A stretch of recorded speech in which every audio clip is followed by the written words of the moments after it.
Right. Good afternoon, everyone. My name is Ruka just now. I'm a machinery and equipment valuation consultant.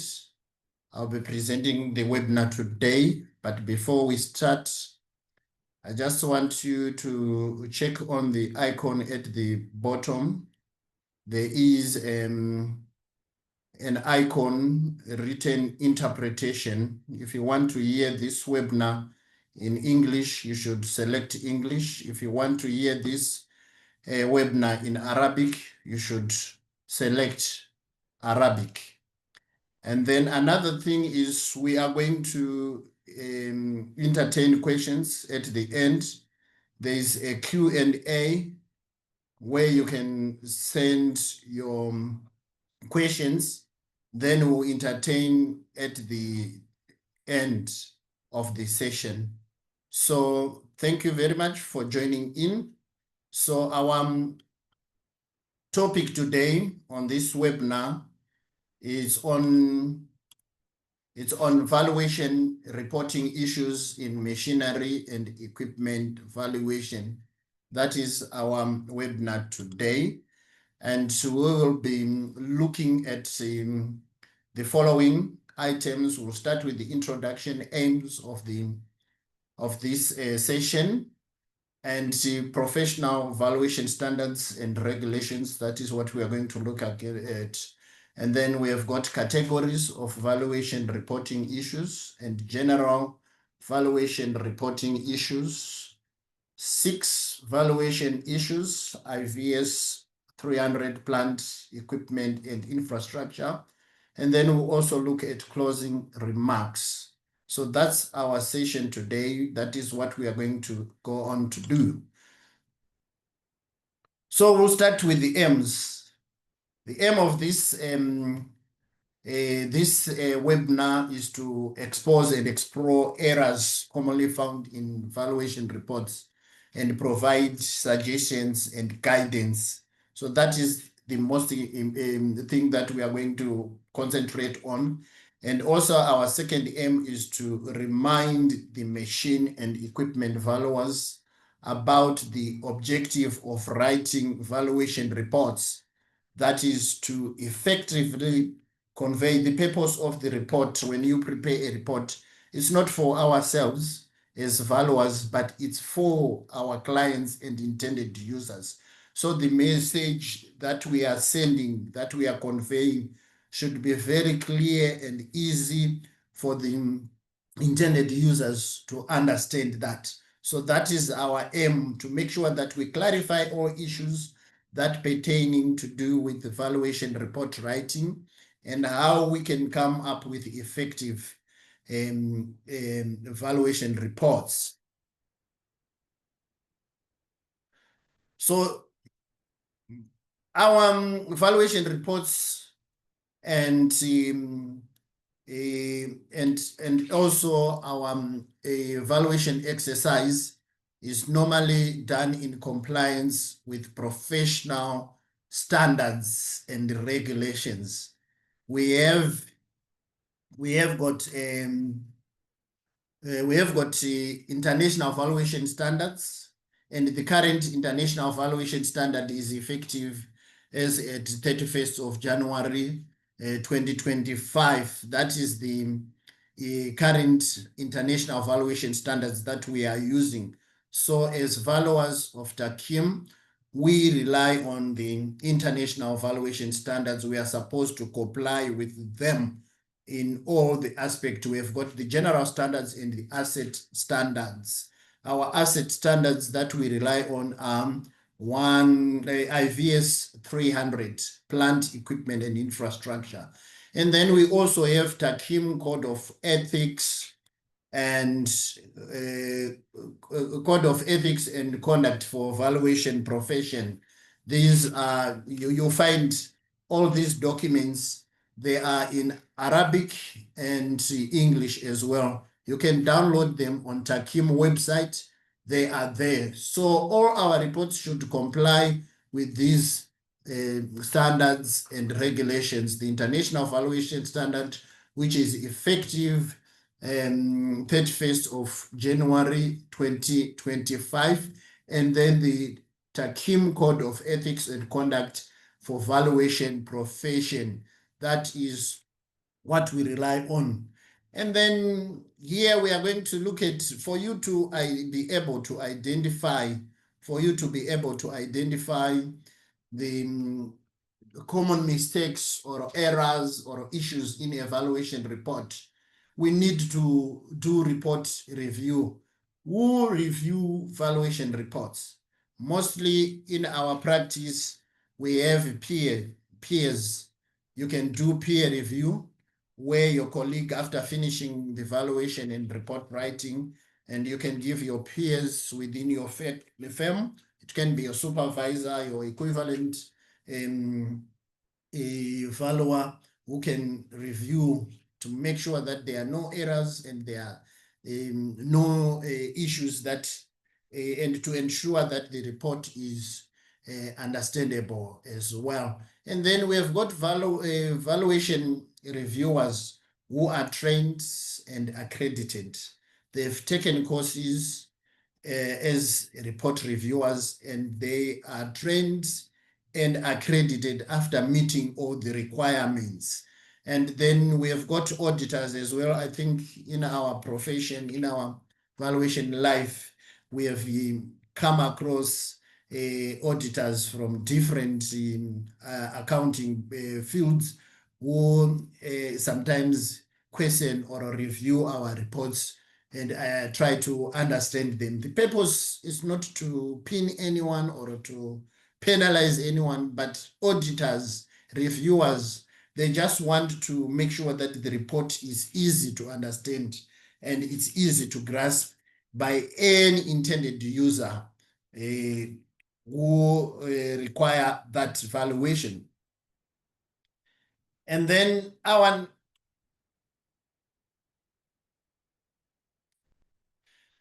then we've got categories of valuation reporting issues that we are going to look at. They come in 3 sections. The first section is on mistakes emanating from failure to comply with IVS or local valuation standards. We are checking these mistakes. They are related to the compliance with the international valuation standards. Did you comply with the international valuation standards when you carried out the valuation? And then we've got mistakes related to reasonableness of the value conclusion as well. Is the conclusion reasonable? Did you use enough inputs and data? Any information that you have used, was it sufficient? Did you support all your conclusions, your valuation conclusions, your value conclusions? Did you support them? Are they supported? So your report should explain all those things, and we need to understand that. It must be understood and it must be disclosed to the intended users. And then the third one is mistakes associated with the writing and presentation of the valuation processes undertaken for the valuation assignment. You find here and there, you might see some issues, some mistakes, errors that might occur when you are writing and presenting. Maybe the valuation date is not there or some other things are missing in the report. We are going to dwell much on those items as well. Then we've got general valuation reporting issues. These are to do with the general section of the international valuation standards, the general standards of the international valuation standards, right? So the first one is the details of the client are not fully stated in the report. Sometimes some of the reports, they don't identify, they don't state the details of the client. Who is the client? What are the details? What is it about him? We need to know. The client, the intended users, they all need to know that. So it's very, very important to make sure that you disclose the details of the client in the report. The report must confirm the persons for whom the valuation is performed. That is very important. And another thing, it is important to note that the valuation is expected to meet the needs of the client. So in other words, you are telling us who is the client and what are his or her needs, and hence the report must provide full details of the client or clients. And this is a requirement from the International Valuation Standard IV S101 scope of work paragraph 20.1, right? Part B. It states that the client, that is the person or persons or entity who appoints the valuer for a given valuation. Clients must be external. Sometimes they're external, outside they are internal within the organization or the valuation performed for an employer. You might be particularly those working for banks, and your bank is issuing out loans. So your client is your employer, because your employer, before they issue out a loan, they want to find out the worthiness of the assets that they are going to mortgage. So that is an internal valuer, the client, right? And then we've got an external client when the valuer is engaged by a third-party client. So that is the external client. Then another issue is the report does not mention the intended users. Yes, some reports may not identify that. It's very, very important to make sure that in your report, you identify. It is a requirement and it is an expectation that every report, every valuation report should tell us who are the intended users, so that it becomes clear. It is crucial and clearly stated. It is crucial to clearly state the identity, of the users and their requirements, to ensure that the report contains the relevant information, and to make sure that you meet the needs of the client. That is very critical. And if it is an insurance company or a lending institution, their identities, they must be disclosed. They must be stated in the report and their reporting requirements. If it is a bank, which bank are you talking about? State the bank. What do they want? What are their expectations in that report? If it is an insurance company, which insurance company? Do they have what is the insurance policy stating? So that is very, very important. The intended users, if any, these are any part is identified by the client in the scope of work as a user of the valuation. Your client will tell you who are the users. If it is for the bank, you need to know which bank is involved in this valuation exercise. Scope of work, the report contains vague terms of references. Sometimes if the scope of work is not clear, it means the valuation report which is going to be produced is not credible and reliable, because the intended user is not understanding the scope of work. So it's best that the scope of work is clarified, stated clearly, so that whoever reads the report understands it. And then the scope and limitations of the valuation are not clearly or sufficiently stated in the report. This is part of the scope. So the scope of work must be known, and the limitations of the scope of work must be known, because it is important. In other words, the valuer is confirming that he has understood the needs of the client and the intended users as well. All the fundamental terms of the valuation must be contained in the scope of work section of the report. So in other words, your report must have a section. It must have a section that will sort of like show, that will show us who is the intended users, the purpose of the valuation. So that is part of the scope of work that should be clear. And then it is a requirement in terms of IVS 101 scope of work. It requires the client and valuer to agree the scope of work for evaluation or valuation review that is appropriate for the intended use. It provides the minimum valuation or valuation review requirements for that scope of work. And then the evaluation report does not require the current IVS standard. The evaluation report does not refer, it did not make any reference to the current IVS standards that are being used, or national evaluation standards and regulations that are supposed to be complied with. So that is very, very important. Unless there is a reason for a departure, the report must not refer to USPAP. USPAP is meant for the US, and here in Saudi Arabia, we don't comply to USPAP. We only comply with the international valuation standards.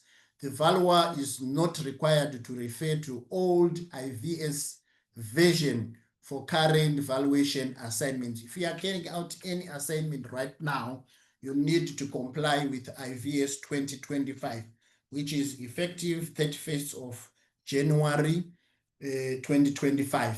That is the international valuation standard that we are using, that version. So the valuer is not required to rely on the old version. You need to make sure that you comply with the new, the current version that we have.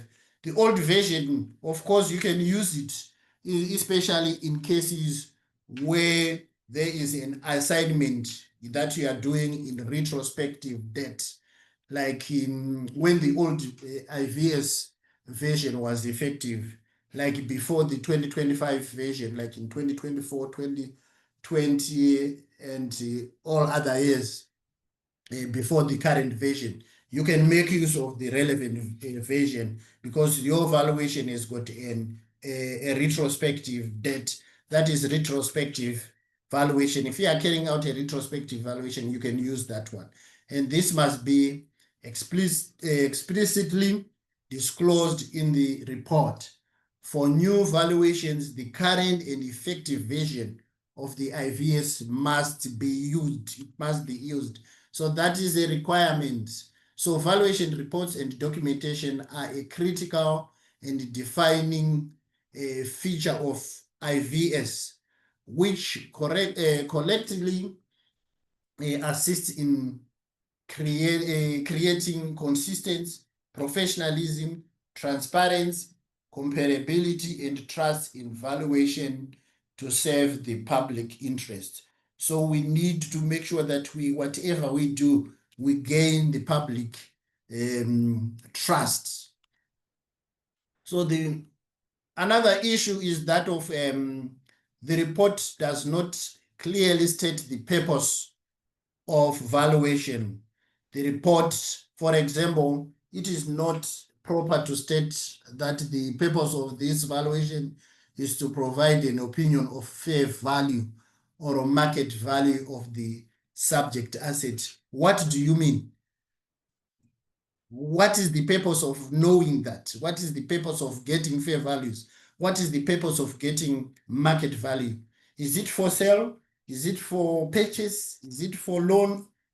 Is it for financial reporting? So your purpose must be clear so that your valuation is understood and at the same time is reliable. The valuation conclusion are reliable. So it is crucial that the purpose of the valuation is clearly identified to avoid situations where the valuation conclusions and advice are not used out of context or for purposes for which they are not intended. In other words, maybe it was for banking, and then someone will end up using it for themselves or whatever other purposes, but it must be very, very clear. Valuation reports according to IVS 106 documentation and reporting paragraph 30.3. It states that valuation reports should include all information necessary to provide the client with a clear description of the scope of work, the work performed, professional judgments made, and the basis for conclusion reached. So that is very, very important. And another issue relating to valuation reporting, the report does not have a proper basis of value related to the purpose of valuation. The purpose of valuation should relate to the basis of value. So these things, they should match up. For example, fair market value is not an IVS basis of value. However, the IVS provides an explanation of situations in which it may be used.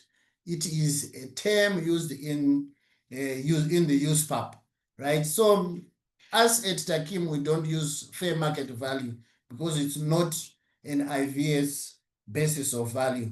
We use market value because people, they have a tendency of confusing fair market value and fair value. So when we are in Saudi Arabia, we use market value instead of a fair market value. Terms such as going concern value are not defined in the IVS glossary. As a result, it is not proper to use the terms in the machine equipment valuation reports. The term GCV is only recognized in business valuation. That's where going concern value is used in business valuation. So make sure that you define and cite the source of the basis of value. Where did you get it? And clearly define it according to the IVS as it is stated in the IVS. So in terms of, it is a requirement in terms of IVS 102 basis of value paragraph 10.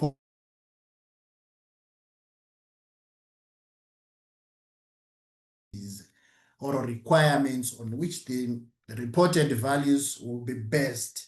It is critical that the basis or basis of value be appropriate to the terms and intended use of the valuation, since a basis of value may influence or detect the valuer's selection of methods, inputs, and assumptions, and the ultimate value. So make sure that the proper basis of value is stated as well. So this also goes with another issue that may be raised as well in the reports.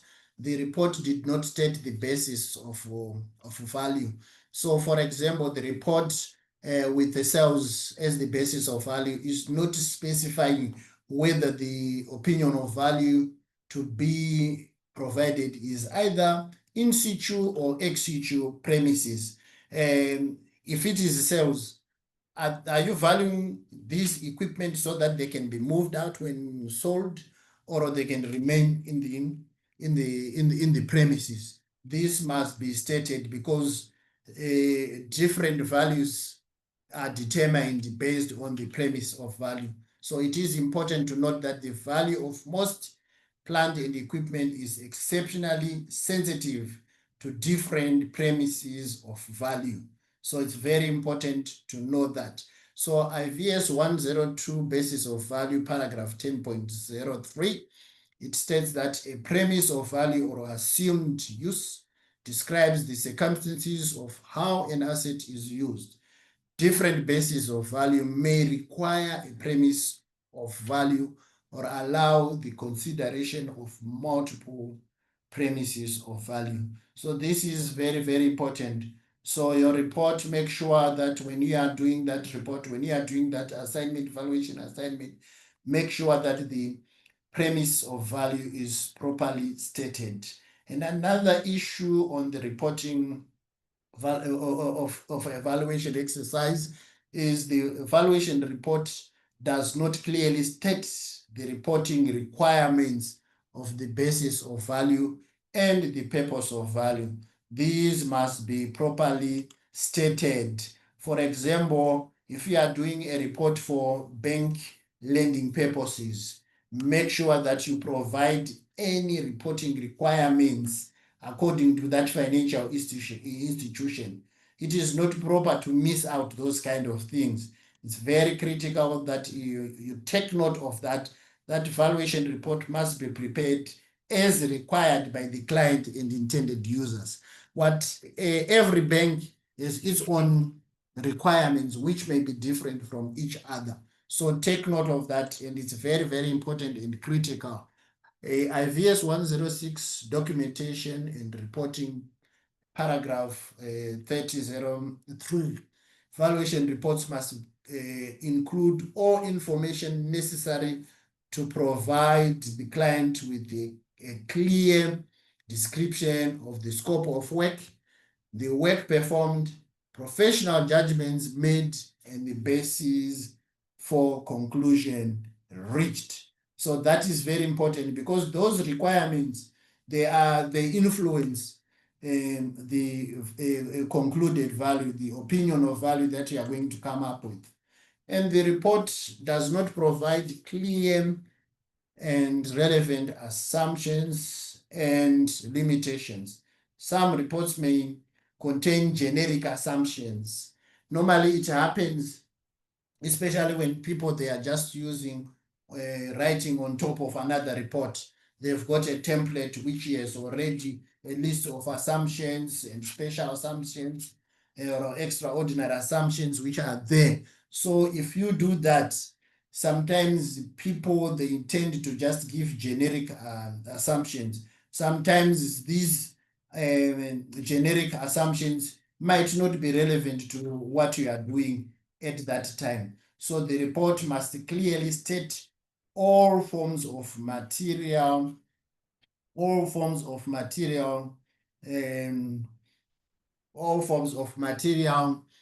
assumptions made during the valuation exercise, according to IVS 102 basis of value paragraph 50.4. All significant assumptions must be reasonable under the circumstance, be supported by evidence, and be relevant, having regard to intended use for which the valuation is required in order to provide an IVS compliant valuation. So this is very, very important. All your assumptions that are going to be there, they should be relevant to the assignment. Different assignments have different assumptions and limitations as well. So this is very, very critical. You must take note of that. And another issue is that of the report does not indicate the market period that might be required to dispose the asset. So you find this is a serious mistake that is always found in reports, particularly those for sales and liquidation. People, they tend not to state the market period, because as a client or intended user, I want to know how long does it take to dispose this kind of equipment. So it must be stated, the report, the valuer must advise. So it must be in the report. So you must advise the possible methods of disposing as well.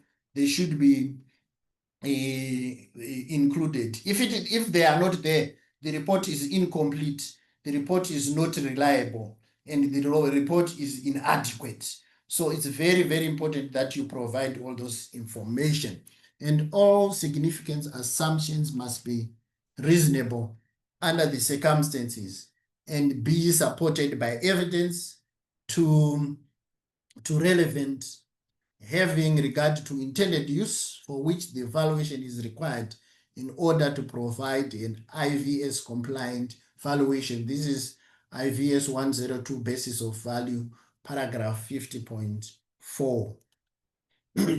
Another issue, the valuation date is missing in the report. Yes, I've seen a lot of reports that do not have a valuation report. Sometimes they forgot or they did not take due care to make sure that those things are included.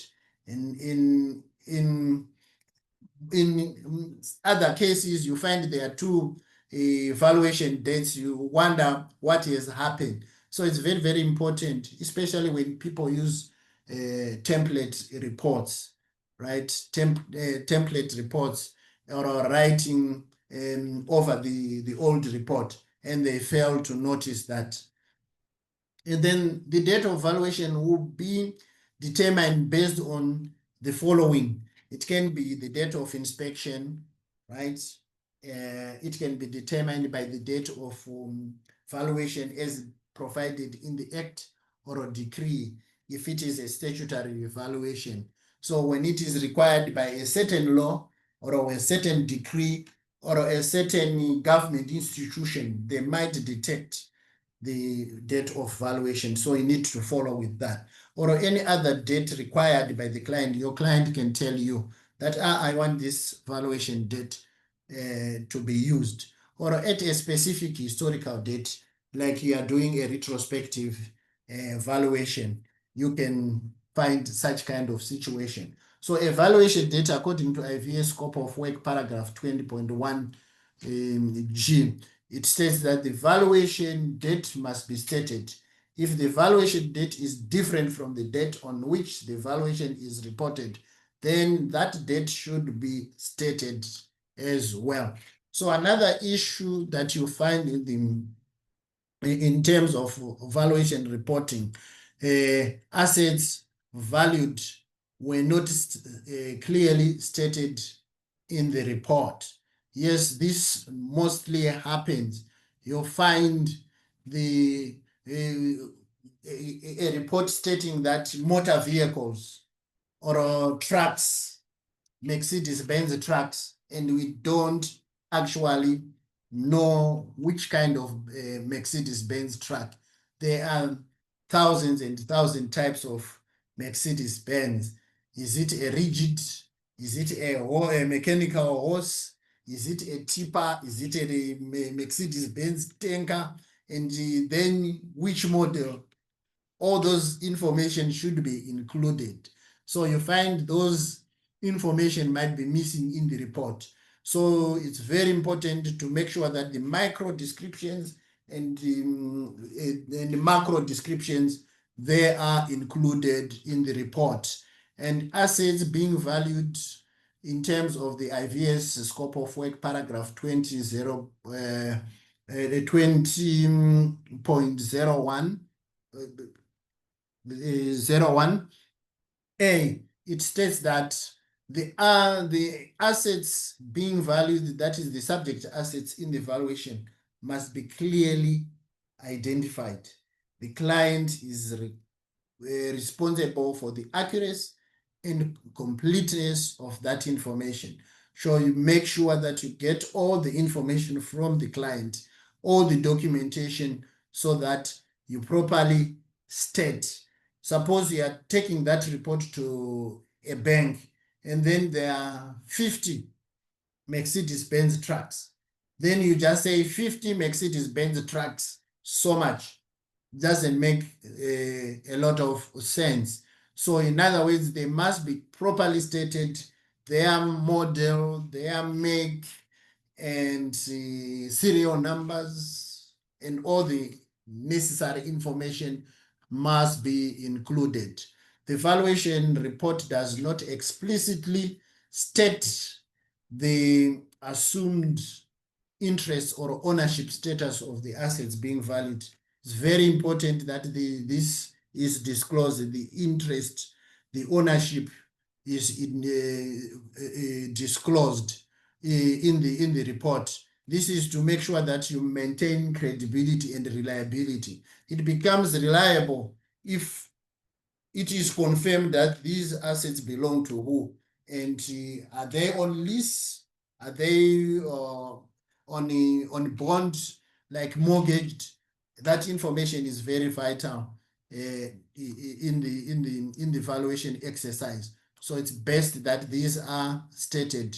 If you look at IVS 101, scope of work, paragraph 20, 01A, asset being valued, the subject asset in the valuation must be clearly identified. So in other words, their ownership must be identified. Are there any interests on those assets as well? And then their descriptions, they are fully provided so that that report becomes credible and reliable as well. And there are errors identified by reviews associated with the use selection and application of the three common valuation approaches. I know you know the approaches: the market approach, cost approach, and income approach. And you find some reports do not include consideration of all available approaches. They must be mentioned, and they are fully explained. And if you do not adopt any of these approach, you must state the reason why you did not adopt that. It must be fully explained.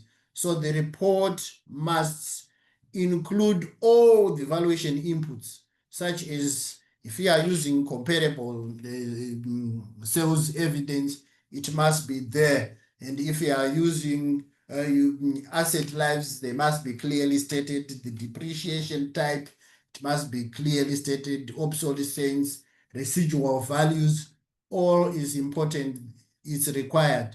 So your valuation as well should include things like valuation analysis, adjustments that you have made, and specific assumptions. Generic assumptions will affect the credibility of the report. So it becomes not a reliable report at the end of that process. When market overview or market condition is not mentioned in the report, it's a disadvantage as well. The market overview should be given, the market condition, where those assets can be sold, where those assets are within that kind of economy. It should be clearly stated. IVS 106 documentation and reporting, paragraph 10.1, it states that an IVS compliant valuation must have sufficient documentation and reporting to describe and provide transparency to the intended user on the valuation approaches, valuation methods, inputs, valuation models, professional judgment, and resultant values as well. So enough information should be stated. If you are using all the three approaches, why you did not use an income approach? Why you did not use the cost approach? Why did you use a market approach? You should explain all those reasons. And how did you analyze your valuation, the inputs that your comparables? Did you make any adjustments? How did you make those adjustments? You need to state as well. You need to state the market where these assets can be sold, or where these markets are purchased or sold as well. So that is very, very important. Then there are other considerations that you must make, and sometimes if they are not properly made, you find there are some issues or errors or mistakes, like mathematical errors evident in the report and the valuation schedules as well. So, for example, values in the report do not tally throughout the report. You find, if you look at the schedule that is there, it's talking about 15 million, but if you look at the assets that are there, they are less than 15 million. Maybe there's a typo error that has been done. So it's very important that you do a review, a peer review, so that they can check your calculations. And the report contains figures without commas or reporting currents in valuation summaries. For example, the report can state that it's 2 million without commas. It's not very neat and to present in such a way. Whereas the correct way is to say Saudi riyals 2 million. So we know the currency. Is it US dollars that you are using? Euros? A lot of currency. So the currency must be clearly stated and the figures properly written with the commas on every after every 3 zeros. The report does not provide external reference sources. We definitely need to know where did you get your sources that you have used, your input, your data, your prices that you have used. Where did you get them? You need to state the sources clearly, and so that whoever wants to track that can easily track. And the CV and details of the valuation team must be stated, and you should state who did what. It's very important. Who did inspection, who did analysis, who did research, who did review, who did report writing. All those things must be stated as well. Then we are going to look at the proper standard, which is an asset standard relating to machinery and equipment valuation. That is the IVS 300. We are looking at the considerations here. We have got IVS 300 asset standards only apply to the valuation of plant, machinery, equipment, and infrastructure. Machine and equipment valuers are expected to comply with the requirements of the IVS 300. I think in my review practice, valuation review practice, I have seen reports that which are machinery equipment valuation reports which do not even cite IVS 300. Yet we are expected to comply with that standard. So a report from a machinery and equipment valuer, it should make reference. It should comply with the requirements of the IVS. Let's look at some of the issues or mistakes that may pertain to IVS 300 compliance. We have got the report does not provide full technical specifications of the assets, right? And the report does not clearly state the remaining useful, economic, or effective lives of the assets. So that makes your report unreliable if you don't cite, if you don't state the remaining useful life, the effective lives of the assets, that must be known and made reference to. And you should use a show reference. Where did you get those normal useful life, economic lives? Where did you get them from? They must be clearly stated. And the report does not clearly state the condition of the asset being valued, does not clearly state the condition of the asset being valued, including the maintenance history as well. So every report should state the condition. How did you arrive at the values if the conditions of the asset are not stated? So it shows that there is a problem there. And then the existence of any physical deterioration, functional and technological obsolescence were not stated or justified at all. This is one of the things that, some of the things that is found relating to reporting of valuation exercise. The report does not consider the existence of any costs associated with the valuation of the subject asset in the premises of in situ current location or in the premise of ex situ, not in the current location. So if the machine is being taken out, your values should reflect that. They should reflect the cost of dismantling, that there is a deduction of the cost of dismantling, packing, and all those things. And if it is remaining, it shows that the machine is installed. So the value should reflect the cost of installation as well. If it is decommissioning, if it is recommissioning, all those transportation, all those must be clearly stated. And the report does not consider the existence of any relevant environmental factors affecting the value of subject asset, such as location in relation to the raw material and market for the product. We need to know that it must be really stated where are the products produced, sold, where are they transported to, where do they get their raw materials. Sometimes these have got effects on the concluded value. They can influence or affect the value that may be arrived at. And the suitability of the location as well should be considered when you are doing the valuation. The impact of any economic or other registration that might affect the utilization or imposes additional operating or decommission cost as well. Licenses.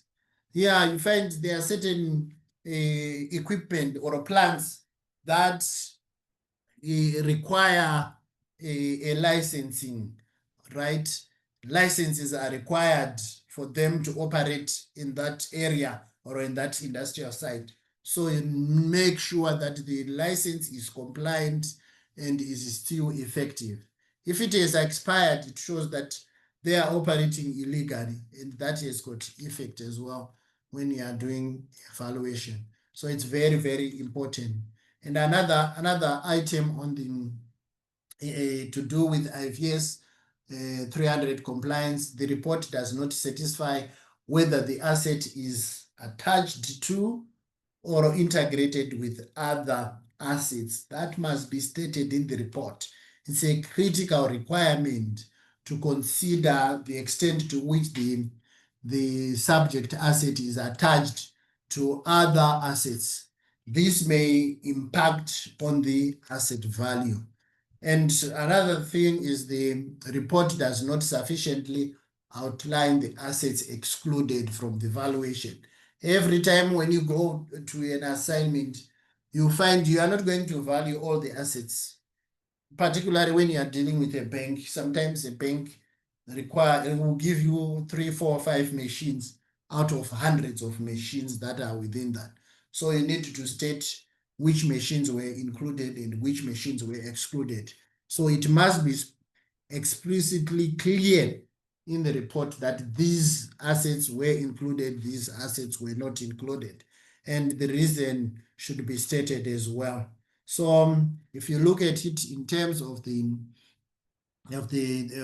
international valuation standard IVS 300 plant equipment and infrastructure, paragraph 120.01, it states that in addition to the requirements in IVS 106 documentation and reporting, valuation report must be issued for evaluation and must include appropriate references to all matters addressed in the agreed scope of work.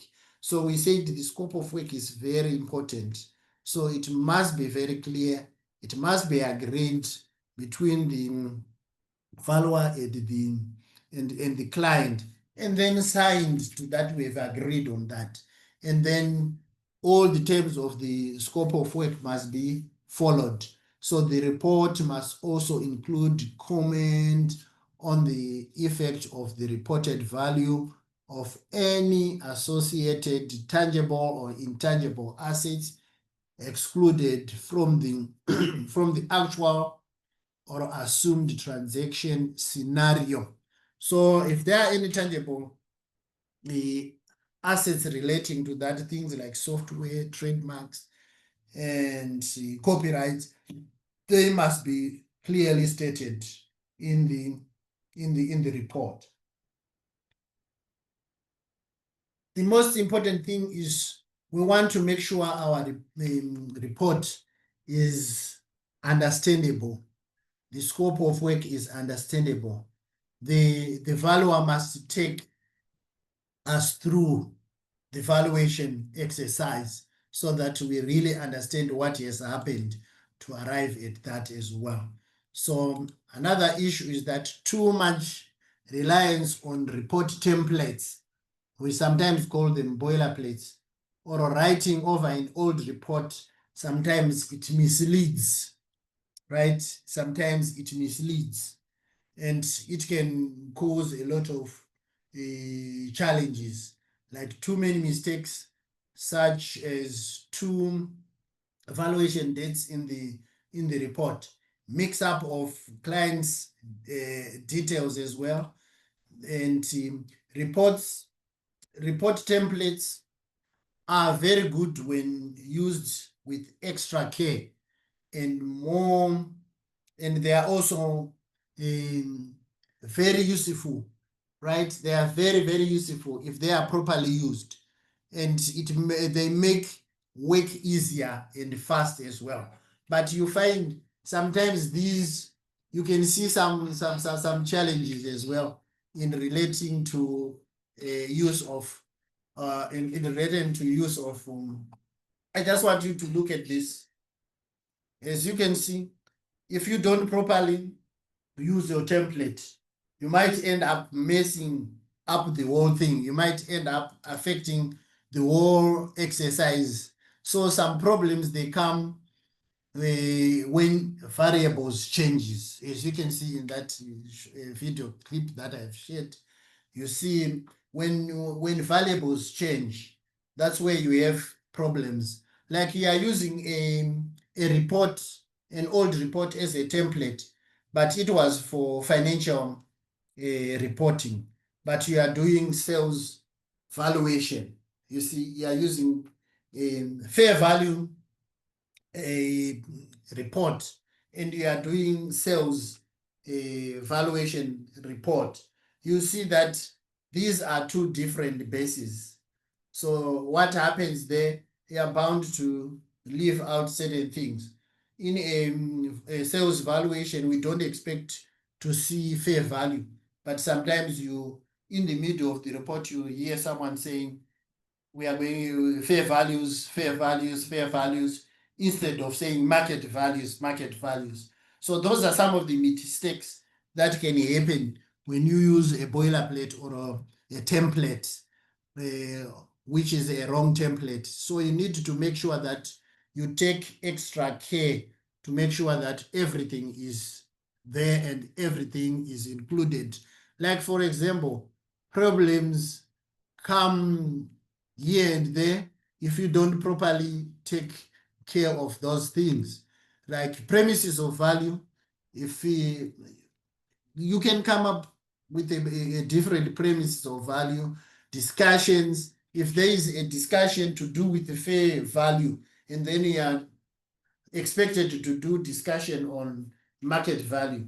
So someone will be reading something to do with fair value, yet the report is to do with the liquidation. So it becomes a serious challenge as well. You are talking about, you have used the cost approach, but this old report was talking about using market approach. And then because you are just changing dates, you are changing definitions of market value, fair value, you are putting market value. So there are certain sections that you might miss. And as a result, it makes the report inadequate. It makes the report unreliable, not reliable because of those kind of mistakes and mix up. So it's very important that you make sure that you do that. If you read IVS 106 documentation and reporting, valuation, reports and documentation are a critical and defining feature of IVS, which collectively assist in creating consistency. So we want to see consistency in your valuation report. We want to see consistency. We want to see professionalism, right? Where we don't want to see a lot of mistakes, mathematical mistakes, all those things. We want to see transparency. Transparency there, that's where you disclose assumptions, limitations, everything that you have used, all the inputs that we have used, and make sure that you state the correct sources that you have used. There are certain instances where someone will talk about use of indexes, cost, inflation adjustments, yet you are saying I have used market approach in your valuation. How did you use those price indexes? How did you use those inflation figures? You need to explain how you have done that. So it's very important. And for the sake of comparability as well, for the sake of comparability, we want to compare your report with other reports because all of them, they are written in compliance with IVS. So we want to see the consistency, we want to see the coherency in the report as well, so that we create public trust. We want all our clients and the entire public to trust in our valuation. So it begins with us. If we avoid a lot of mistakes, errors, and issues in our reports as well. And then there are certain issues to do with ESG factors, because our current valuation standard, it has talked about the consideration of ESG factors. So you must make sure that you have considered that. Make sure that you have done a research. Make sure that you have tried to identify. If you have identified ESG factors, you must state them. You must utilize them in the report because they are really important. You find if you consider that by considering them, the valuer will be able to identify critical risk and opportunities which materially affect the value.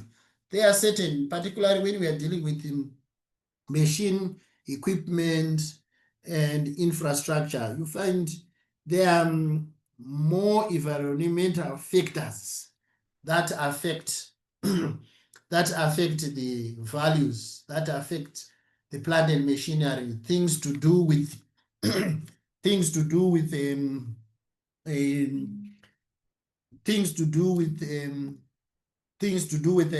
things like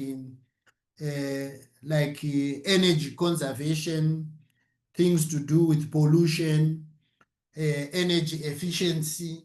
All those things, they are something to do with the environment. So by considering them, we are checking if there are any environmental risks associated with the operations of that of those equipment as well. There are certain location-based environmental risks, right, which might affect the operations, or which can disrupt the proper use of the machines as well. They must be considered. There are certain furnaces, they emit a lot of carbon dioxide. So that should be considered. Are they meeting the local requirements? Are they meeting the local requirements? So sustainability standards and regulation, they are always changing. We are, this period that we are in, we are always talking about sustainability and standards, regulations, especially if you read the Saudi 2030 vision, it talks about all those items. So it's very important that you consider that those factors, things like social factors, and license to operate, all those things. Workers' safety, they are very, very important because there are certain machines which are dangerous. If they don't have machine guards, do you see that? If they don't have machine guards, that is an effect to the value. If you have a compressor, which is a silent compressor, but the canopy is now opened, they have not closed the doors, so it makes a lot of noise pollution, right? There is noise pollution because of that kind of things. So you need to consider those factors like security, check at the safety records as well. It's very important when you are considering ESG factors as well. So they impact the operations. If you have also to check at the things like pollution, we've talked about that. And if you are doing talking about mines as well, they have got such kind of effect. So some of the ESG factors, they really affect the marketability of the assets. They really affect the sellability of the assets as well. So it's very important that you consider those ESG factors. So there are lots of factors that you need to consider, like what I've said, energy efficiency rating, emission compliance, that is very important, the type of fuel and consumption that it has as well, the waste management, the byproducts, how are they managed? You know, there are certain byproducts that come out of those machines. Where are they disposed? How are they disposed? It has got an important effect, as well as looking at the end of life recycling or disposal. When the machine has reached its redundant stage, where do they put some of the parts, right? Where do they put some of the parts? Have you ever considered electric vehicles?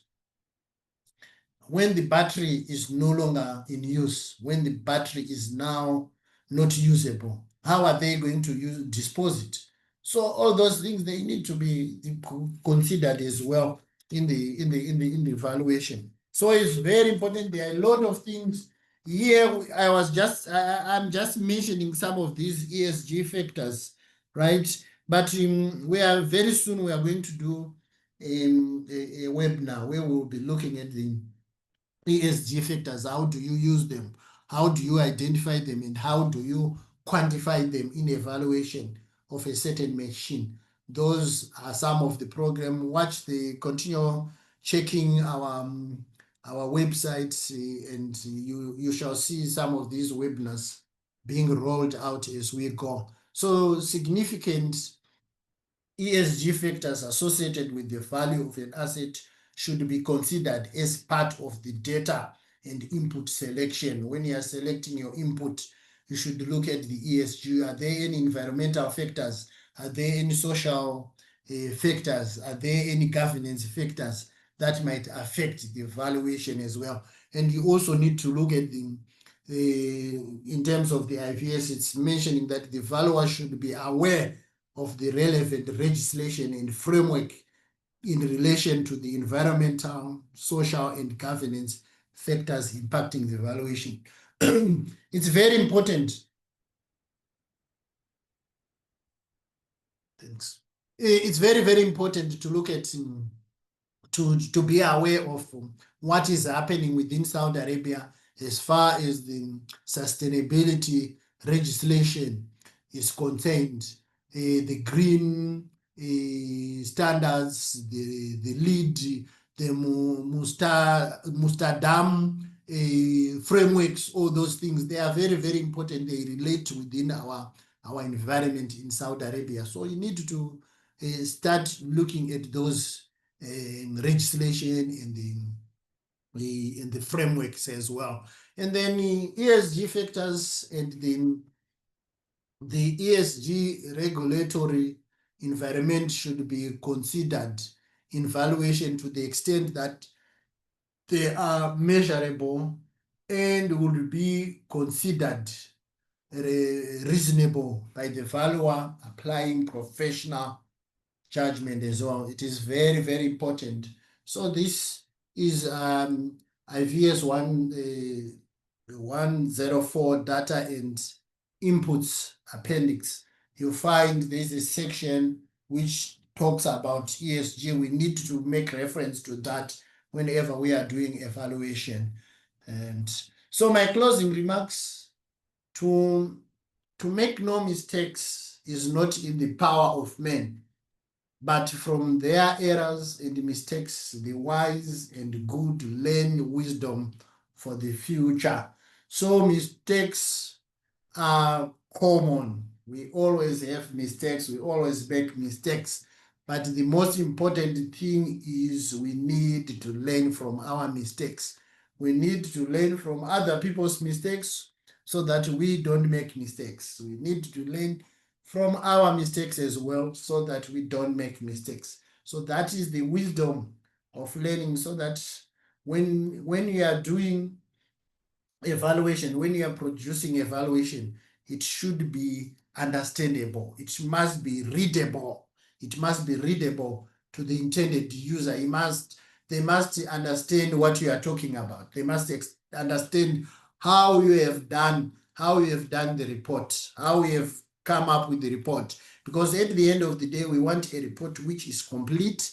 We want a report which is relevant to the needs of the client. We want a report which is adequate and addressing all the needs of the intended user. We also a report that is reliable and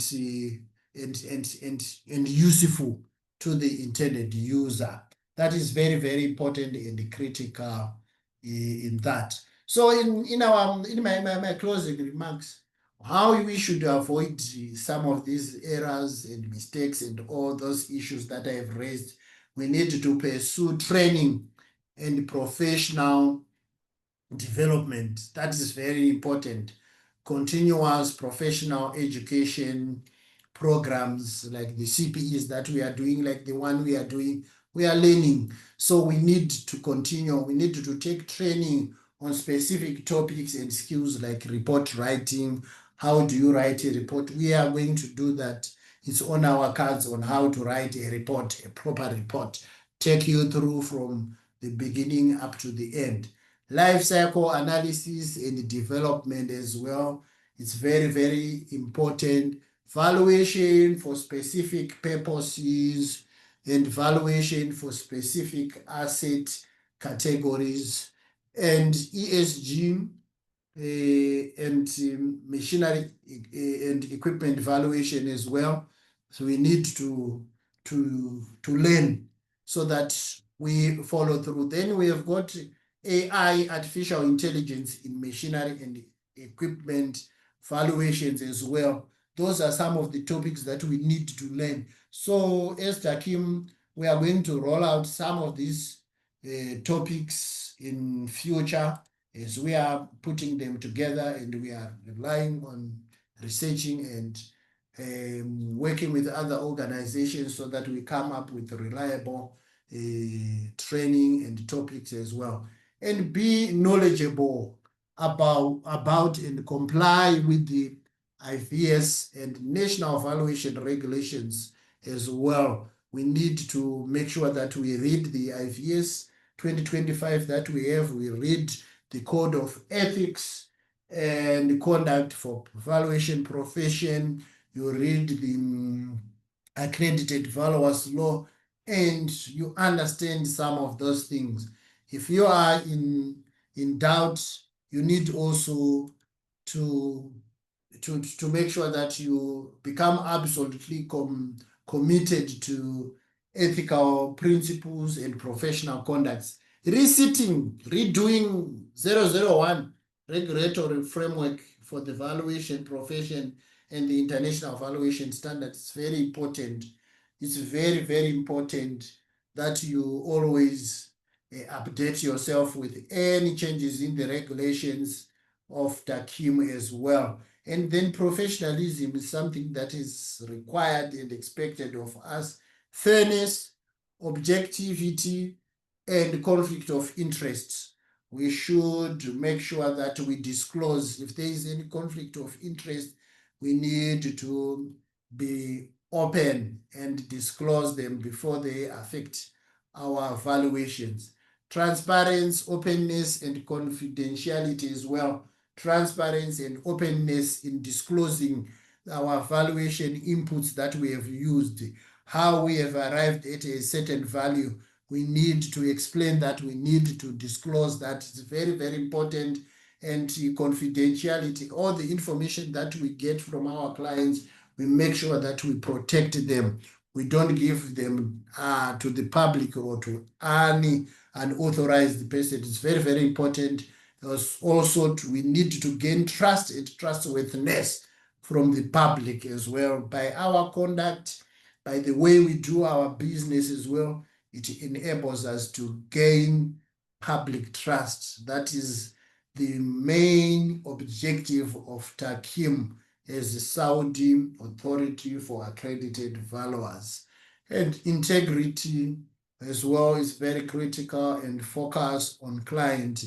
Everything that we are doing, our client is number one. Our client is number one. So we need to put our clients first and provide the best we can do, the high standard of care when we are dealing with our clients. That's very, very important. I think that's the end of our webinar. We are now going to Q&A. We are taking now questions. I hope we have some questions which have been written. Do we have any questions? Do we have any questions? I don't think we have questions. Do we have Q&A? No, we don't have any questions.